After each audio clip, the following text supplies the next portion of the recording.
सबसे पहले तो मैं अपने समस्त जनपद वासियों को कार्तिक पूर्णिमा एवं देव दीपावली के इस पावन पर्व पर हार्दिक शुभकामनाएं देना चाहूँगा और बताना चाहूँगा कि पिछले 1 महीने से इस श्रवण धाम क्षेत्र को एक आध्यात्मिक, एक धार्मिक और एक पर्यटन स्थल के रूप में विकसित करने की लगातार जो कोशिश की जा रही थी, उसी के परिणाम स्वरूप आज इस पावन पर्व पर हमारे जो आदरणीय एमएलसी साहब हैं, उनके द्वारा यहाँ पर 5 जो कार्य किए गए थे उनका उन्होंने अभी लोकार्पण किया है, जिसमें से जो कि हमारा क्रिटिकल फंड से निर्मित मुख्य मार्ग से मंदिर तक की जो सड़क है ब्लैक टॉप वाली, इसके अलावा मेला स्थल सड़क से श्रवण धाम समाधि तक सीसी रोड है,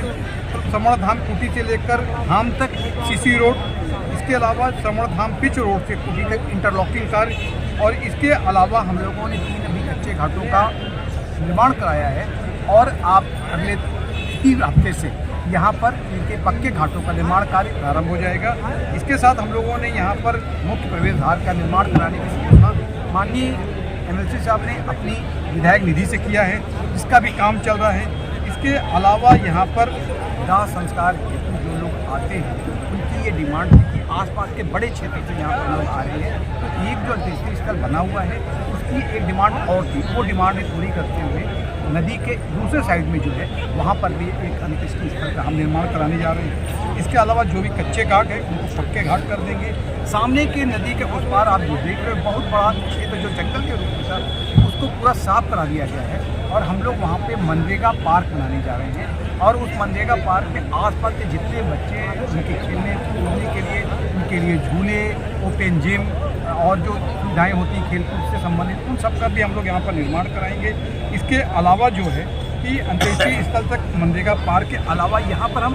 अमृत सरोवर भी बना रहे हैं, जिससे कई बार लोग यहाँ आते थे और कई बार उनको बैठने के लिए या कहीं नहाने धोने की अच्छी जगह नहीं मिलती थी, तो एक अमृत सरोवर ऐसा बना रहा है जिसको आप देखोगे कि निश्चित रूप से आपको लगेगा कि कोई ये सही का अमृत सरोवर है। ये तमाम चीज़ें हम लोग यहाँ पर कर रहे हैं। इसका सिर्फ उद्देश्य ये है कि जैसे अयोध्या में आप देख रहे हो कि अयोध्या पूरे विश्व के मानचित्र, पर्यटन के मानचित्र पर एक अध्यात्म नगरी के रूप में, चाहे आप वेटिकन सिटी की बात कर लो, यरूशलेम की बात करो, कहीं चाहे मक्का मदीना की बात कर लो, उसी प्रकार से अब अयोध्या सनातन धर्म का केंद्र बिंदु बनकर पूरे विश्व में विख्यात हो चुका है। और हर महीने जो हमको उम्मीद है कि 4 से 5 लाख की संख्या में जो हमारे आस्थावान पर्यटक यहाँ पर आएंगे, हम उम्मीद करते हैं कि उसका कम से कम 50% भी अगर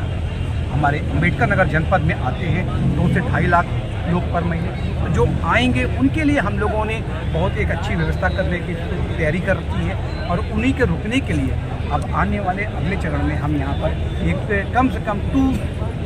रूम सेट और विथ किचन का एक गेस्ट हाउस भी हम यहाँ पर बनवाएंगे, जिससे कि लोग बाहर से आएँ, उसमें पेंट्री हो, उनके टॉयलेट, नहाने की जगह हो, सोने की जगह हो, इसकी एक पूरी हम व्यवस्था कराएंगे। और यहाँ पर पैडल वाली बोट सभी देखा, हम लोगों ने उसका निरीक्षण भी किया, कितना अच्छा लग रहा था। तो ये सारी चीज़ें हम कराएंगे जिससे कि यहाँ पर जो भी बाहर से आए यहाँ कम से कम 4 दिन यहाँ रुके, अपनी आध्यात्मिक भूख को शांत करेंगे और साथ साथ इससे क्या होगा कि पूरा जनपद का जहाँ विकास होगा वहीं पर बहुत बड़ी संख्या में लोगों को रोजगार। यहाँ पर भी जैसे अन्य शहरों में सिटी बस, इलेक्ट्रिक सिटी वाली जो इलेक्ट्रिक वाली बस आई है, उसी प्रकार की बस अगर हमको भी मिल जाएगी तो हम पूरे जितने भी हमारा पर्यटन वाला सर्किट बन रहा है उसको आपस में हम जोड़ देंगे। हमारे प्रशासनिक अधिकारीगण हैं, पुलिस अधिकारीगण हैं, हम सब लोग मिलकर, और आने वाले समय में मैं ये जरूर कर सकता हूँ अगले 2-3 वर्ष जो है अम्बेडकर नगर जनपद के बहुत ही महत्वपूर्ण हैं। जो भी आप देखोगे एकदम इसका बदला हुआ स्वरूप गंगा, यमुना, सरस्वती का त्रिवेणी प्रयागराज में है,